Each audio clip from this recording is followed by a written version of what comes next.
You are listening to the Wholesome Way podcast, hosted by Alexander Lobb. Please keep in mind, everything shared in this podcast is for inspiration only and shouldn't be taken as medical or professional health advice. If you're making changes to your health routines or lifestyle, please check in with a qualified health professional first.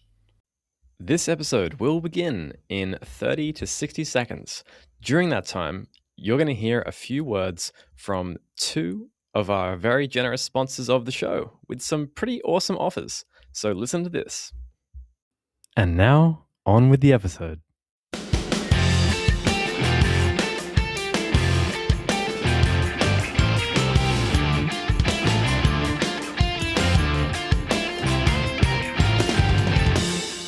Welcome back to another episode of the Wholesome Way podcast, where we find our wholesome way together. That is the middle path, the path more balanced and more purposeful.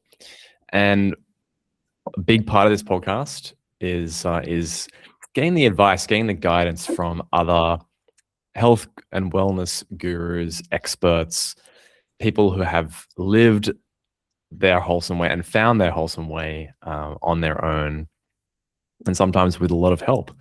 And today I'm thrilled to welcome Jorge V. Gonzalez to the show. Jorge is a first-generation American, best-selling author, entrepreneur, inventor, and public speaker with a powerful story of resilience and reinvention. After spending 20 years in the warehouse, distribution, and logistics industry, Jorge faced a debilitating injury that abruptly ended his career. But instead of giving up, he used that involuntary disruption to completely pivot his life. And he transitioned into real estate, invented a specialized baseball and softball training aid called the Batting Pro, which is super cool. Keen to ask you more about that, Jorge. And wrote his best-selling memoir, Answer the Call: Life Lessons from Family Origins Through Invention and Struggle. And today, Jorge empowers others by speaking on personal growth, mindset, and podcasts like this one, how to utilize your unique gifts to pursue your true life's purpose. Jorge, welcome to the podcast. It's great to have you on. Thank you so much for having me. Really excited to be here today. Absolutely. Jorge, I wanted to thank you for reaching out and coming on the podcast today because when I read your story, I was very moved by it, and I think what you really excel at is telling stories. We were talking about this before about your life experience and struggles, and I think from a lens of someone who really has experienced the essence of human nature, and how to pursue a life and create a life that's yours, with your definition of success, with your definition of personal growth, and it's very admirable. So I'm very much looking forward to getting stuck into your experience and your book as well, which was released in 2021. Mm-hmm. So take us back, I guess, to the start of your story of on personal growth and this journey of purpose and reinvention. Where was the inflection point there for you? Well, to go back to the real beginning, I've always been aware of my surroundings my entire life, even as a small child. And I would see my family, my grandparents, my uncles, my parents, and I would try to learn as much from them. And not only just the good stuff, but also the bad stuff. Like I don't want to go through that because it sounds like that hurts. So don't do that. So I use the good things and I use the bad things as what can I use from these experiences for myself, even as a small child. Also like picking your relationships, your friendships, your bosses and stuff like that. So that's like the core foundation of everything that I try to do in my life. And then my grandfather's his direction and his sacrifice that he did for my parents, and how I was able to see that at very young. And everything I do now is to make my grandfather proud, because his sacrifice are much, much greater than mine. And I talk about this in my book. that what he did at 20 years old is leave his country to give his family a better life. I don't know if I could leave my daughter, go to another country. I don't think I would have the heart. I mean, I would just be heartbroken. I would be miserable. I would have to take her with me. But that sacrifice, and that's the foundation of everything that I do, is the sacrifices that my family have done before I had to do my own sacrifices. And if they did something which was much more greater than mine, well, mine doesn't even come close to that. So that's the foundation of everything that I do. Yeah, incredible. So your correct me if I'm wrong, but your grandfather left Mexico and emigrated during after post World War II. Is that right? So basically, during World War II, there was an agreement between the United States and Mexico. It's called the Bracero program. So that's how the Mexican immigrants came here. And this is why a lot of the immigration in the United States is so intertwined, because of that major movement. And from that movement, there'd been a great necessity, and that just kept happening. Whether they wanted to say it's good or bad, it's still happening because of the necessity. But that's when my grandfather came. And like I said, he was like 21, 22 years old. He had 2 small children, and he made that sacrifice. Wow. And like I said, I don't know if I would have the courage to do that, because I am so close to my daughter. I mean, I have an only child, but when I heard about that, it just brought me to tears. And when I had him meet my daughter when my daughter was like 1.5, and my grandfather said, he told me how much she was proud of me. I said, no, grandfather, I'm so proud of you, what you did. I'm just trying to make sure that you're proud of me, what I'm trying to do based on the sacrifice that you created for me. And this is a straight macho, right? And he started like tearing his eyes and crying. And people of that generation, you typically don't see those type of emotions. And I was able to trigger that by just the words and him meeting my daughter, his great granddaughter. So that's what I call sacrifices, and that's what I tend to hold on to every time I have some catastrophic thing that happens in my life. Doesn't compare to that sacrifice, Yeah. Wow. What an absolutely amazing legacy. I think it's kind of, when you think about it, it's kind of unheard of nowadays. Like then maybe there are a few out there, and if there are some fathers out there who are 21 and have 2 kids and have moved countries and send money home, good on you. You're an absolute legend. But what an absolute legacy. And I think, did you hear about the details? I'd love to hear about the details and how that affected you, and how that inspired you on what that was like for your grandfather. And I'd love you to try and paint a picture of us what that actually means, like what that sacrifice actually means, and why it's so powerful for a family legacy, and how it affected you. Yeah. I think it's important because as I did know his sacrifice, I didn't really know what he had to endure in that sacrifice. And when I wrote my book, I want to make sure that was the first chapter of my book, because I feel like that's the beginning, it's the foundation, and everything I'm trying to grow is based off of that, on top of that. So it's solid. But doing the research, it broke my heart how inhumane and how the circumstances they had to endure, and I don't want to talk too much about that, because I want people to do their own research, because I don't want people to take my word for it. But it's important to look into past history and really understand that it's not as clean as it should have been, and as happy as it should have been. And yes, we talk about sacrifices, but it really goes deep into people not being treated fairly, and treated a certain way. And what I will tell you is that they were treated as animals. And when I read that part of it, it just made me love my grandfather even more. because as much as what he went through, he didn't give up on that dream of sending money, like you said, back home and making sure that his kids and everybody after him was going to be well off, because my grandfather was an orphan. So he struggled when he was a child, and he wanted to make sure that the family that came from him did not struggle the same fate that he did. So when you put all that together, how could you not love your grandfather more? How could you not?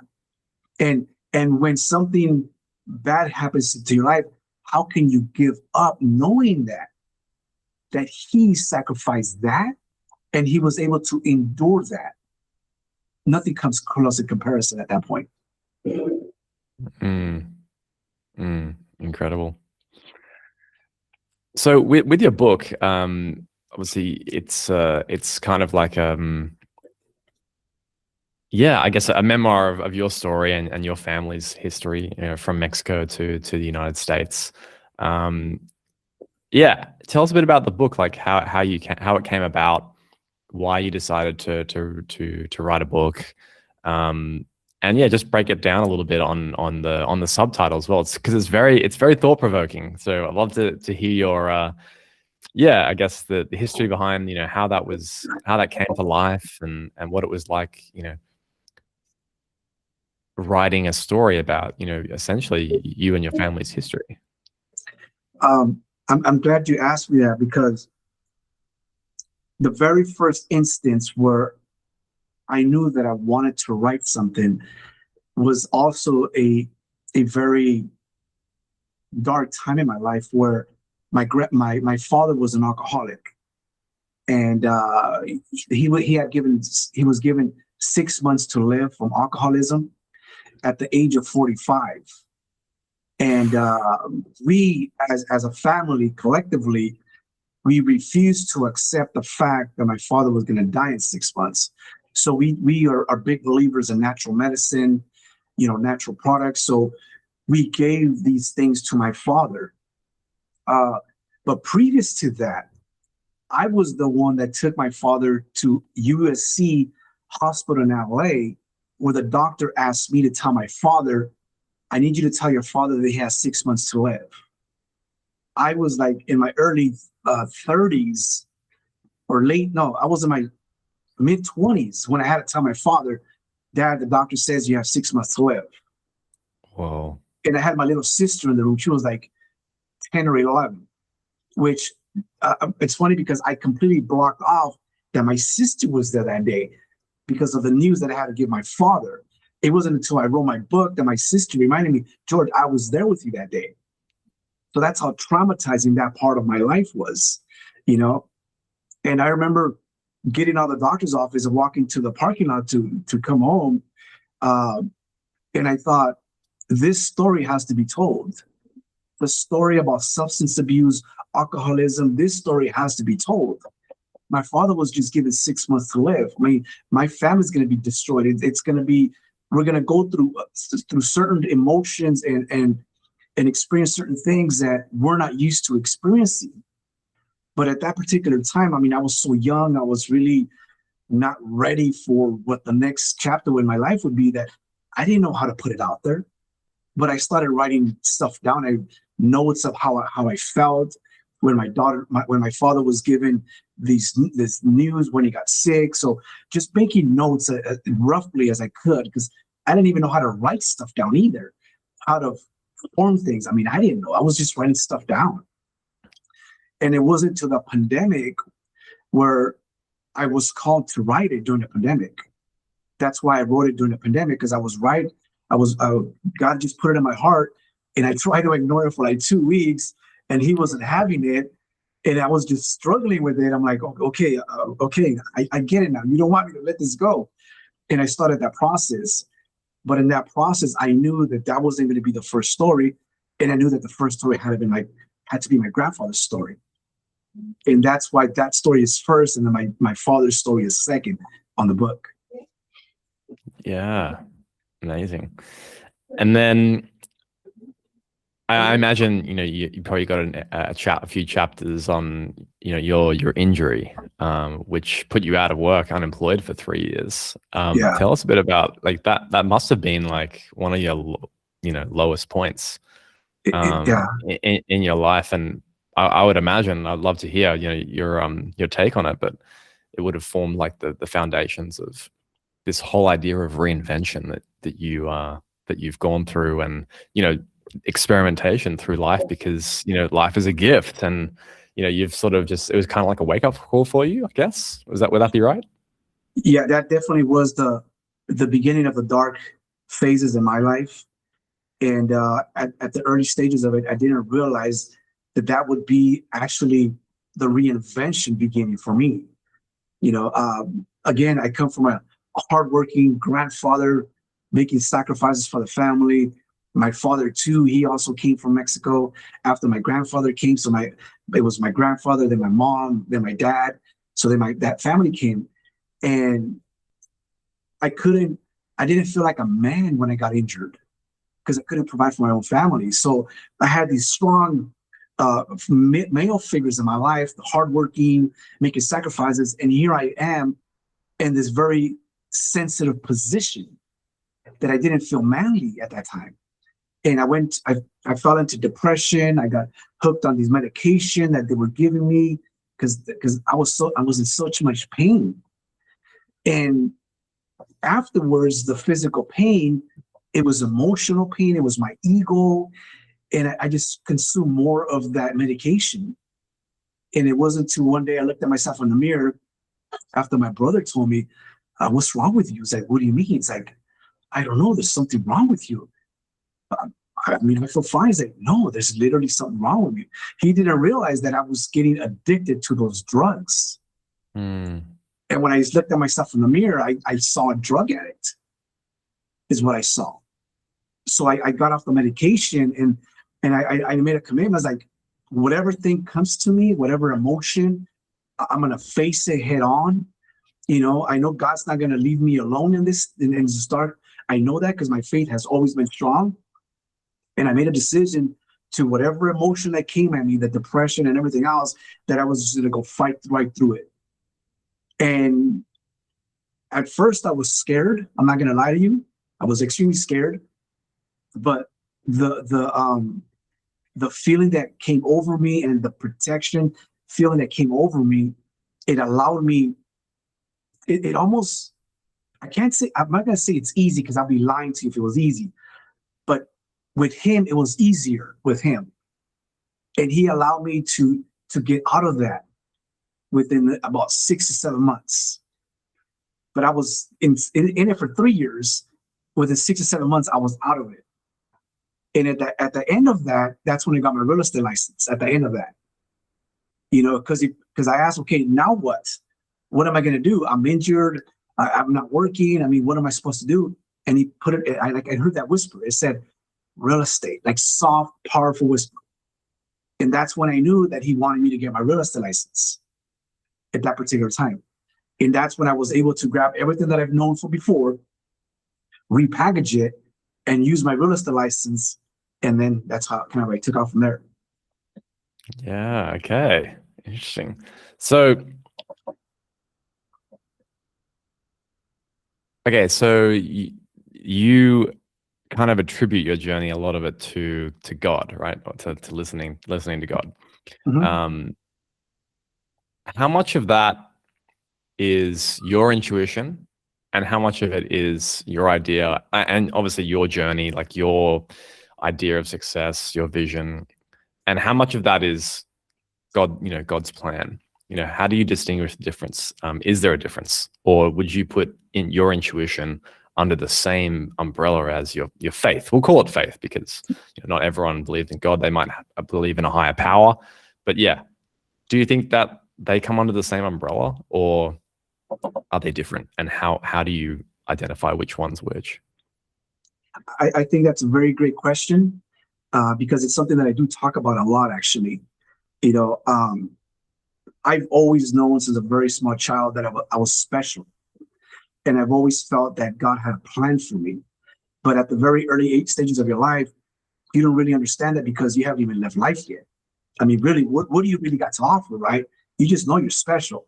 But as time progressed in my life and overcoming certain things over my life and seeing certain things, understanding and learning from my surroundings made me realize that, okay, this is all God's plan.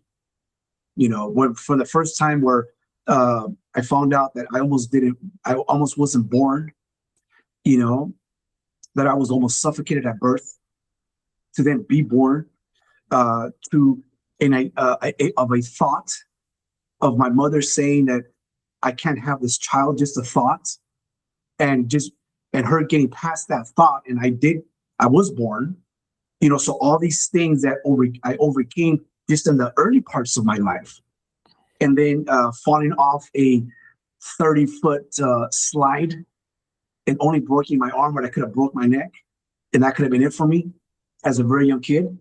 You know, certain spiritual things that I've seen that you would think, why does a child is seeing that? But I saw that, you know, it's like I was being attacked in my early parts of my life. So as I got older, then I really knew. He allowed me to know that, yes, you do belong to me. And yes, there is a plan for you. It's a knowing. And that knowing is very hard to explain. Somebody across from you cannot understand that unless they have felt a similar feeling as a George. I know what you're talking about because I have that same knowing. So everything that happens to me, whatever good or bad, because in bad things, good things happen.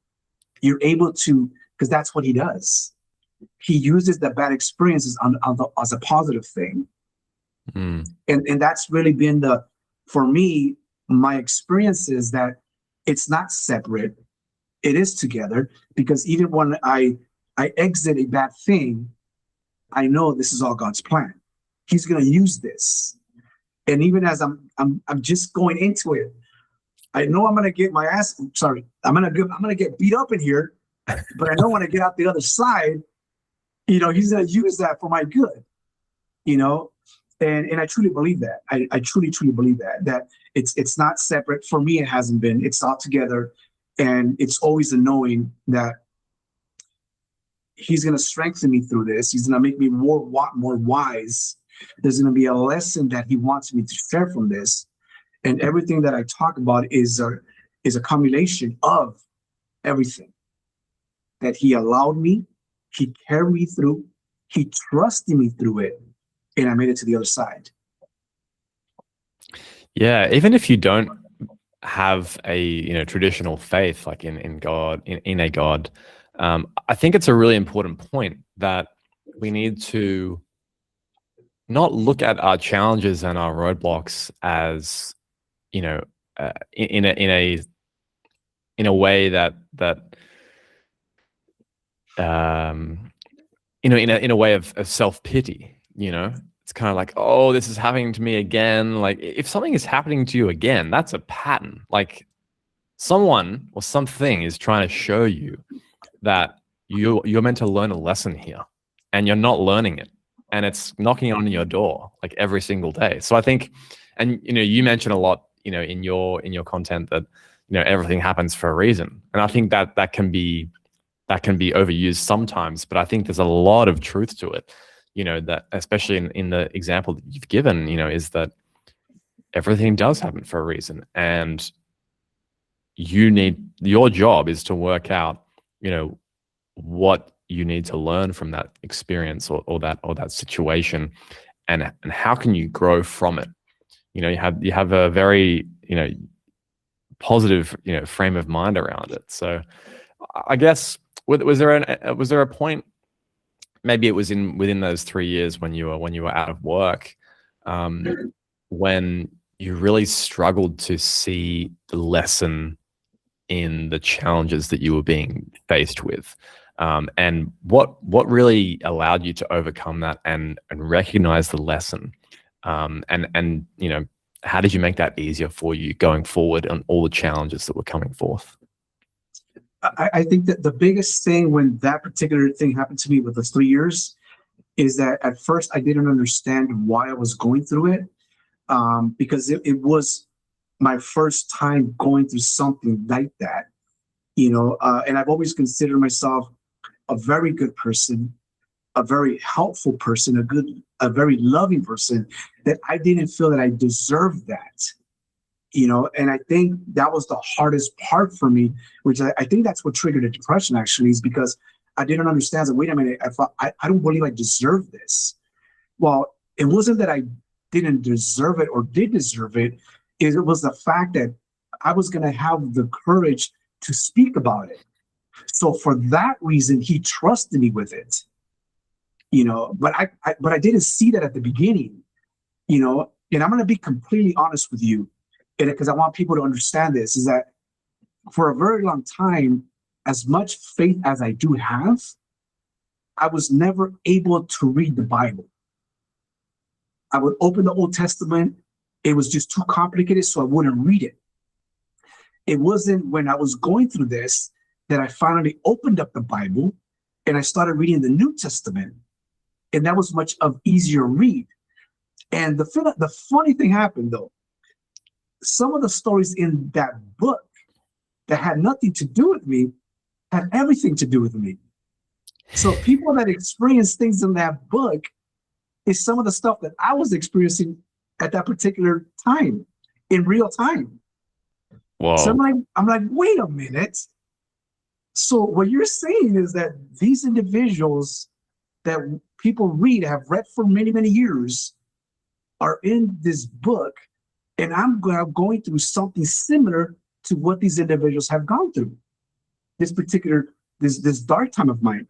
So at that time, every time that I go through something, I understand it now, because there is no wisdom, or there is no strength, or there is no lesson unless you go through certain things in life. You can't learn anything without reading a book. You will know nothing about it. So guess what? You're going to have to read that boring book, because a lot of us feel that a lot of books are boring, but it's not until you read that book, you know what's in it. And guess what? Now you're smarter because you read it. And it might be a subject that you don't ever care for, but now all of a sudden you know about that subject. Well, I didn't know about depression until I actually lived through it. I didn't know about struggles. I didn't know about betrayal, none of that stuff until it happened to me. So now I'm an expert in that stuff because I experienced it firsthand. And now I have the courage to talk about it, and I want people to understand that the things that happen, it's not because we were bad people. It's because there's going to be a lesson learned. There's going to be knowledge that's going to be pulled from there. There's going to be wisdom that's needed for the next person you probably are going to encounter. And if he chose me for that, I'll accept it, because I know I'm going to reach somebody now.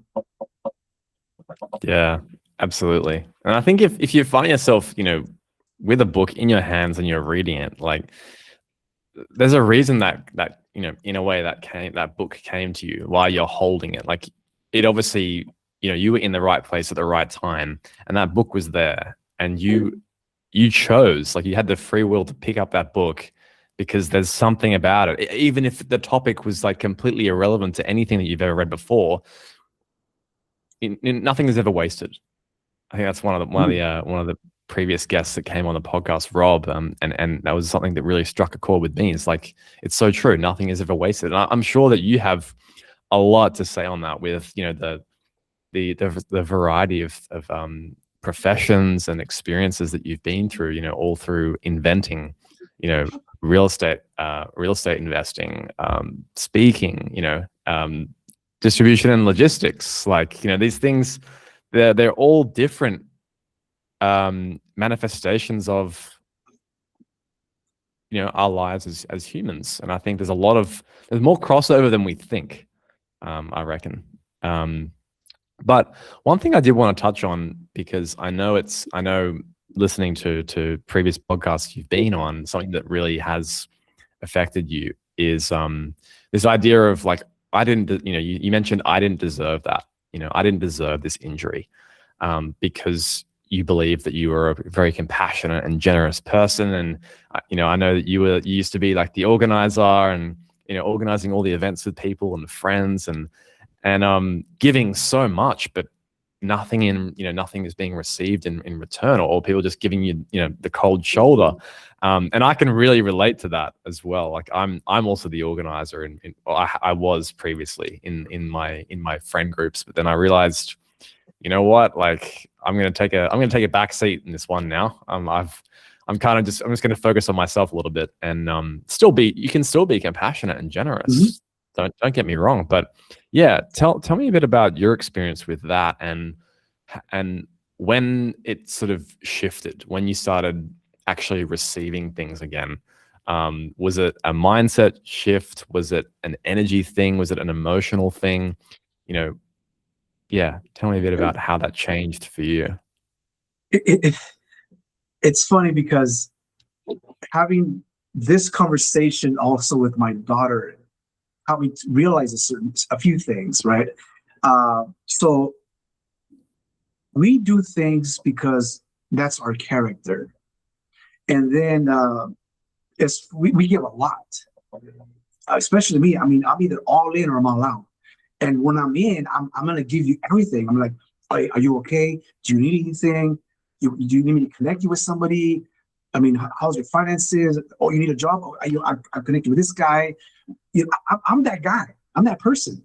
But when I went through my stuff that I went through, I didn't have that person, because that person was me. And I was the only person doing that. And it broke my heart to the point where, like, do they really not care? I mean, they're not checking up on me. Am I okay? At the injury, I also got divorced. So I lost everything. I lost my family. My daughter wasn't living with me, and no one bothered to check in on me. I know you're not working. I know you're injured, but I also now know that you're not with your family anymore. I know you're not with your daughter anymore, and I know she's everything to you, but they didn't show up. So that was hard. But then I realized through having a conversation with my daughter is that not everybody has the same common sense. Not everybody has the same compassion, the same understanding of life. We do. So, but us, there's not, as in our circle, we're like the only one. And then for us to expect them to be that way was wrong on our part. And I've accepted that. I've accepted that I got hurt. I mean, I'm not saying that the feelings weren't valid, because the feelings were valid. No one did come. So that's valid. But me holding a grudge, that's me doing something to them that I'm not okay with for myself. Because first of all, they're not like me. They don't understand. They don't see life like me. They're not compassionate like me. So how can I expect that from them when they're not like me? So I forgave them, and I love them from a distance, though, because now I'm more cautious on my energy. I'm more cautious on my presence and my boundaries now. So I'm still a giver, just to the right people now. And because a lot of these people were my family members, I still love them. If they invite me to a party, I'll go over there. But there's certain conversations that I will never have with them, because it's going to fall on deaf ears. And I also don't want negative energy coming from that conversation either, because if they don't understand something, they're going to judge me for it. And I don't need that either. So I'm already living with that already. So I've made peace with it. I've forgiven them. Regardless if they feel that they need to ask me for forgiveness, I forgave them already. So I don't have to carry any kind of negative baggage of any kind. I love people but I love them from a distance. How do you recognize those people, like identify them, the people who are energy, vampires, like that are just not good for you, and you just shouldn't be sharing anything with them? How do you identify them? At first, I thought I was crazy thinking this, but I realized that I remember the first time I gave somebody good news, they looked at me like their eyes like weird, right? I'm like, yeah, really? You? Like, just with their eyes, I'm like, oh, there's no way they're feeling that way, because I know they love me, right? But that was real. And since all this stuff happened to me, now I'm more sensitive to energies, and I can feel the energy. It's heavy, Yeah. And then the little small remarks, oh, come on, man, you can't do that. That's real. So these things, when you love somebody, you don't want to accept them as fact, as real. You think that that's just, I'm overthinking it, right? No, that's true. But they don't know they're doing it, most likely, but it's just their energy, their soul, their spirit, whatever it is. But it's real. We see it, we just tend to ignore it. But I don't ignore it anymore, I'll tell you that. Because it's real. So that to your point, yeah. Yeah, absolutely. Yeah, looking at the eyes. I think the eyes tell all. Yeah, you can always tell. So what's the famous saying? What's the famous saying that the eyes are the something to the soul or something like that? Window to the soul. Yeah. There you go. Like there you go. Yeah. There you go. Yeah. That's right. Yeah, they paint a pretty clear picture. That's for sure. let's not ignore that anymore. Yeah, absolutely. So, on the topic of your life vision and what you want to achieve, what your legacy is, how important is it to, in terms of like getting help with those visions that you have, what you want to achieve, your legacy, things like that? Because obviously we've talked about surrounding yourself with the right people who are giving you the right energy. How has your experience been in setting out to achieve the things that you want to achieve, for your family, for yourself, and finding the right people? What sort of techniques or methods have been useful for you in finding those people to help you, write your book? Obviously that might have been on your vision board, I guess, so to speak. Answer the call. Your real estate. How do you find the right people?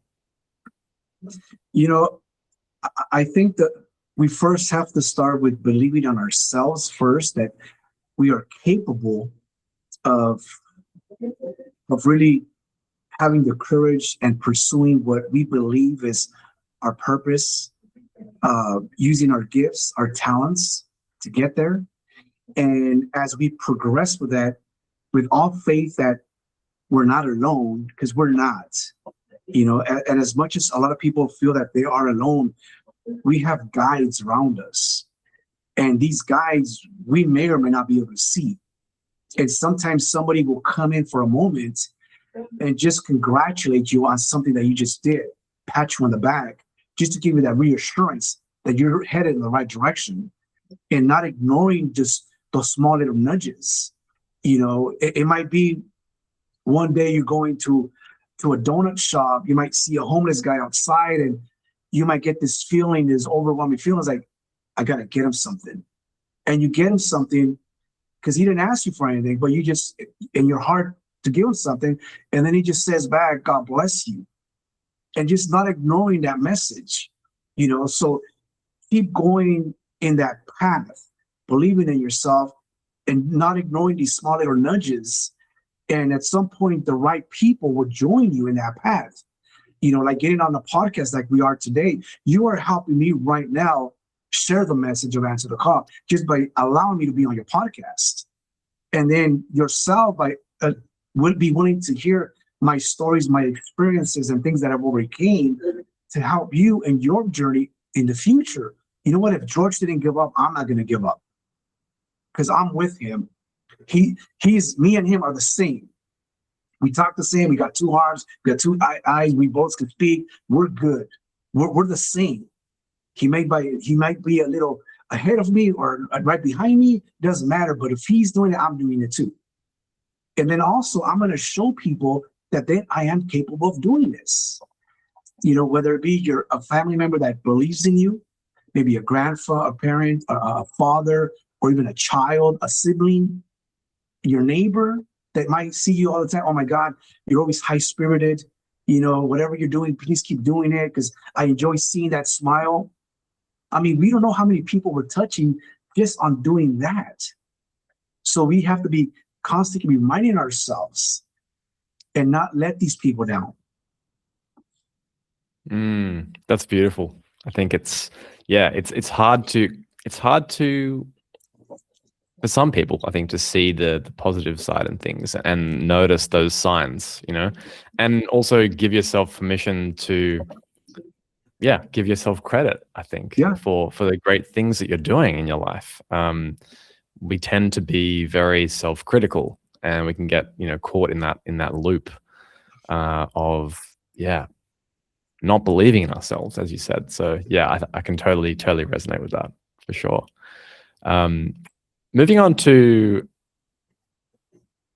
purpose, and how that integrates with your personal life and your work. You've always, as I've mentioned before, you've done a lot of things. It sounds like you've definitely exude sort of like the the life of experiment. Trying different things, and just following your heart. How does the idea of what you do for work tie in with your purpose? You know, I want to do things that I love to do. Everything that I've ever done, I've enjoyed. I loved, you know, and whether it's career wise, one job, another career path, I've always felt like I have this need to serve, to create, to make things better. So when everything is molded together, George is here to serve, teach, mentor, inspire. And how can he make this place a better place? This is my purpose. And it's with the book, it's with the batting machine, it's getting on stages, and enjoying creating a legacy, and then witnessing my daughter create her legacy in real time and be able to witness that. So everything that I'm doing is for that purpose. And I know that if I keep on that path, I'm going to inspire not only my daughter, but I'm going to inspire a lot more people. And instead of going narrow, we're going to go wide with it. And that's where you make the biggest impact. So I really want to go wide. I don't want to be just in one area, because the batting machine itself, that's going to be for the youth. And that's going to be the next generation of people that might make decisions for us in government, doctors, firemen, police officers, people in government. These are the people that are going to help us, or they're going to destroy us if they're not equipped with something. And right now we're trying to plant seeds that hopefully they also recognize a gift, a talent in their lives, where they can say, wait a minute, I think I can use this, and I truly believe that this is what my purpose is. Because I'm not fighting this. It's like I'm being guided to, this is my journeys, where I'm supposed to be headed. Beautiful. What would be the number one thing you would tell someone in their late 20s, early 30s, so just starting to think about family, like creating a family, settling down, getting married, how they're going to provide for that family? What would be the number? And I'll also add on that, this idea of creating a legacy and purpose. What would be the number one thing in terms of the first step that someone could do to create a solid foundation on that sort of life? Creating, coming up with a legacy that's going to help your family and it's going to help the world. For someone who's thinking about that and getting a bit overwhelmed with, all these big, scary life decisions coming, ahead into adulthood, what would be the number one thing that you would recommend to do? I would probably start from the same position where I started my book from. How solid is your foundation? What do you truly believe in? And do you really understand the sacrifices that were made before you? And what does that look like? Who are you trying to do it for? Are you trying to do it for self? Because if you do it for self, you're going to fail. But if you try to do it for your family, your lineage, and your future, there's going to be times where it's going to be rough. It's going to be dark and scary. And if you're not doing it on top of a solid foundation, you're going to buckle and give up every time. And I think that's what's important, which is why I talk about the foundation as much as I do, about my grandfather's sacrifices and that part, because on that foundation of his legacy, I'm building mine. And then from there, I'm guiding my daughter to build hers on top of mine and my grandfather's. So we want to make sure that we build that foundation as unbreakable as we can, and with faith and family and sacrifice. I mean, those things are unbreakable. But if you don't have that, well, I just want to be rich. But no, that's superficial. Well, I want to get that Ferrari. I want to get that. No, that's superficial. That's materialistic stuff. You're going to give up. Every time something happens, you're going to give up. Plus, what example are you? If you say you want to create a family, what example are you killing you're giving your offsprings, your children? That is only after this. Doesn't it sound better that my dad got so inspired by my great-grandfather, my grandfather? They built this, and my dad now wants to make them proud and stuff like that. That's something more sustainable. And that's a great example to have in your family, in your family tree.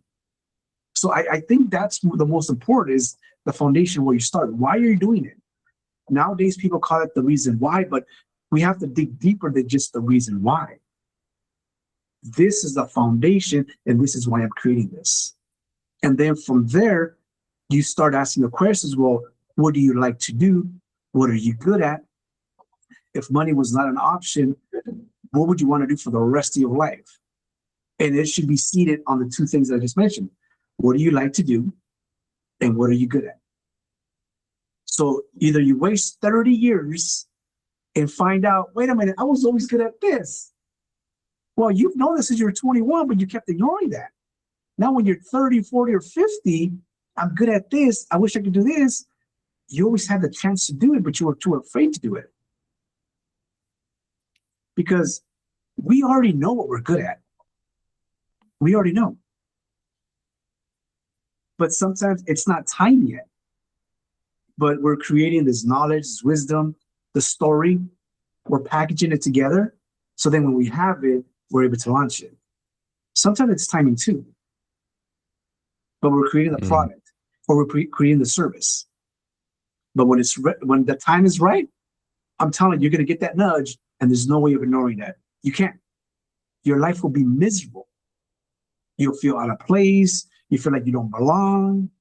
The sleepless nights, like, what's going on? I mean, I have the money, but I'm not happy. There's a reason for that. Because you've been ignoring this calling your entire life. And I know people like that they've been ignoring their calling. And I saw it many, many years ago. But who am I to tell them what that is, though? That's not my job to tell them this is your calling. That's your job. It's just you and God. If He put it in your heart, you're not supposed to listen. You're not supposed to ignore that. You're supposed to listen to it. At least the benefit of the doubt. Well, let me see what happens. When I wrote the book, it was like, let me see what happens. When I created the batting machine, it was like, let me see what happens. My daughter became a 5-time All-Star, 1-year Rookie of the Year, and 1-year MVP because of that batting machine. I just was saying, let's just see what happens. It was an idea that was planted in my mind. I woke up at 3 o'clock in the morning. I sketched it out. The next morning, I was like, oh my God, that wasn't a dream.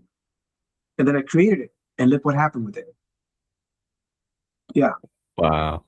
Incredible. Yeah. And because of that, my daughter told me, Daddy, one day I'm going to work for the LA Dodgers. And guess what happened? After she got out of university, she worked for the LA Dodgers. And she way. And she has a ring to prove it, because my last name, her last name, is on that World Series ring.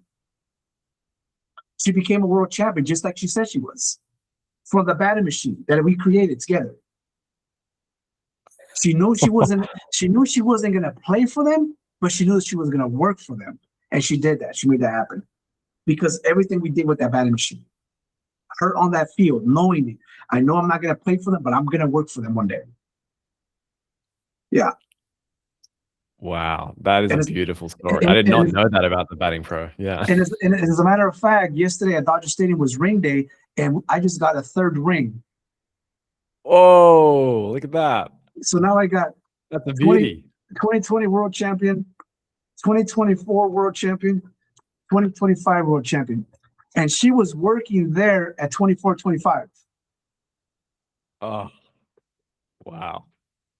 Truly But see- following her calling. Yeah. But see, that's what I'm talking about. I mean, she tells me right now, Dad, I feel a little lost. It's like, what do you mean? Well, yeah, well, I don't know what the next step is. It's like, it's okay. Don't worry about it. You became a co-inventor at the age of 11. You know, you're in one chapter in my book. Your whole story is in that book. Not the whole story, but a chapter of your life is in that book. You said that you were going to work for the LA Dodgers, and you made that happen. You said you were going to go to university, and you made that happen. You said you were going to be a world champion with the Dodgers, and you made that happen. So, of course, you created these great things at the age of 27. Anybody would be done by then, later in life. You're just getting started. There's something going to happen from what you have right now is your journey. Something more powerful is going to happen. This wasn't it. This is just a part of the journey, part of the story. What's coming is going to be much greater than this. Yeah. And now she sees it differently. Those are the deep conversations that I have with my kid. Wow. She's very fortunate to have you as a father. And I am blessed to have her as my child too. It goes both ways. It goes both ways. Yeah. Absolutely. That's beautiful, George. Thanks for sharing that. It's super inspiring, I think, especially for, young parents just with young kids and what they can really achieve, with their child, with their family, and the importance of helping each other along that journey of finding their purpose and finding and listening to their calling. I think it's so important to teach our children that that to be more aware and open-minded to the beauty and the power of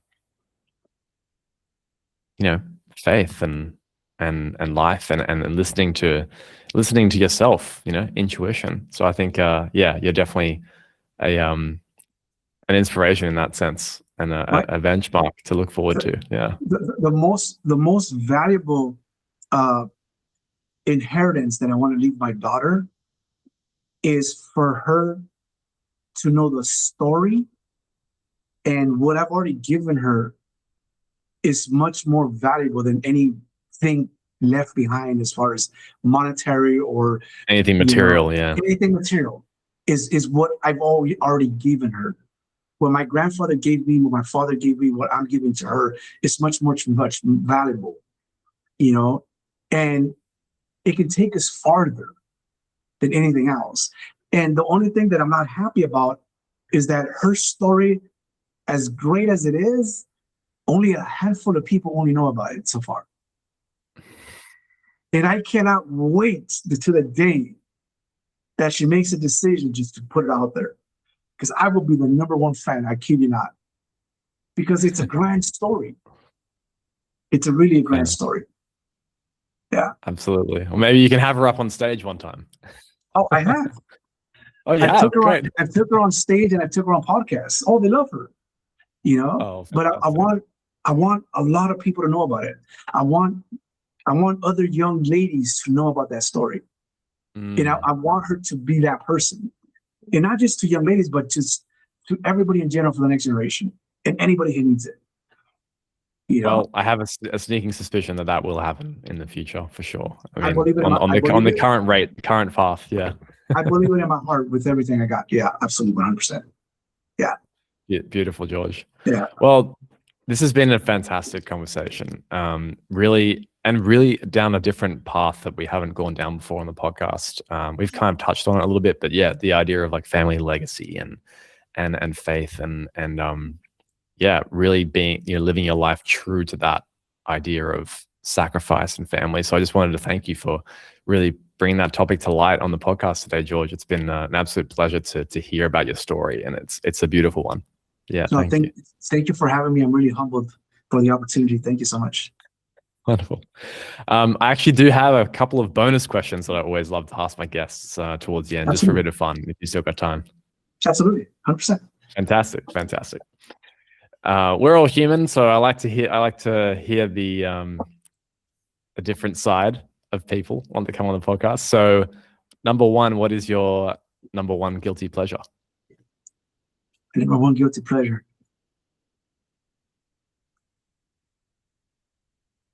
I would say that sometimes I take a little too long to work on the next idea.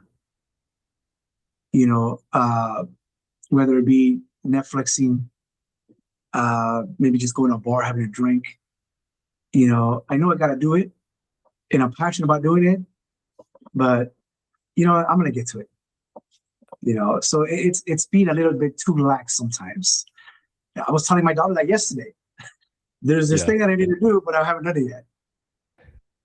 I know I'm going to do it, but it's one of those things, but I need to get away from that because, sometimes some things have to be done quick, especially if we're trying to reach people, Absolutely. It's very very humble of you to admit that. Thank you. Oh, yeah, for sure. Yeah. The number one book that changed your life? Think and Grow Rich by Napoleon Hill. Changed my life forever. I think once I read that book, the idea of me creating something was planted. That seed was there.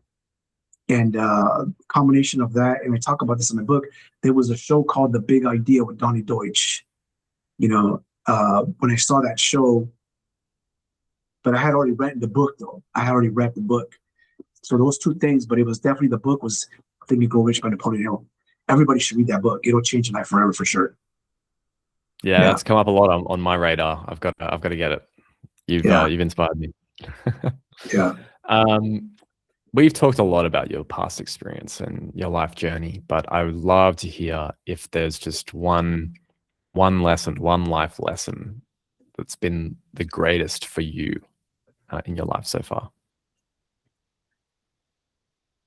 The greatest lesson for me is that first moment where I felt I was special, that wasn't me feeling that I was crazy. That was actually real.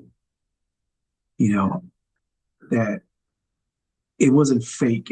I didn't make it up. It was real. And I think people need to understand that if you get this feeling that you are special and that you are meant to create something, listen to that, because you're not making it up. That's true. That's real. And that is the biggest lesson that I've learned, because for a long time I ignored it because I hadn't lived life yet. I hadn't created anything yet. But I was already full of wisdom, the wisdom that I was able to notice and learn from around me, those experiences. Even though they weren't mine, I was learning from other people's experiences. And at that point, I should have known that was real. But it didn't happen. It didn't really happen to me till probably close to being to an adult, where I really knew I couldn't ignore it anymore at that point. Beautiful. And finally, where can all our lovely listeners today follow you and reach out to you from here on out? I'm on all the social media platforms under my name. Is Jorge _V _Gonzalez. And there's times where I get a lot of like poetry, but I chop it up. So I put it maybe shorter versions because I want people to understand it. And a lot of times it's him talking to me, and I don't want that to go to waste. So I put him on social media because I want to share that. And it's something. Some things are triggering in a good way to wake people up, to give them that little nudge, just like I get it. So if I get something that comes up to me, I'm like, okay, I get it. Okay, I see it. Yes, I am guilty of that. Yes, I should do that. Yes, I do believe that. And that's the stuff that I like to share on social media. You know, Great and then stuff. Well, and then as far as my book, people can download it for free on the Kindle Unlimited. Yeah. oh, So nice. if people have Kindle Unlimited, they can download it for free on Amazon. Fantastic. Well, obviously those links to George's social media and the book will be in the show description. So please check them out. Please reach out to George if anything resonated with you today, and please also rate the show. It really helps these sort of powerful conversations, especially around family legacy today that we've talked about at length. Get to the world and get to the people that need to hear it the most. And you never know what sort of impact you can make with sharing a story like this, or some words, or some poetry in this case. So George, thank you so much for coming on the podcast. It's been an absolute pleasure having you. And we'll definitely look forward to maybe having another conversation in the future, or maybe meeting up in person when I'm in America. Thank you so much. I really appreciate you, man. I'm humbled for the opportunity. Fantastic. Likewise. Well, until the next episode, stay wholesome. See you then.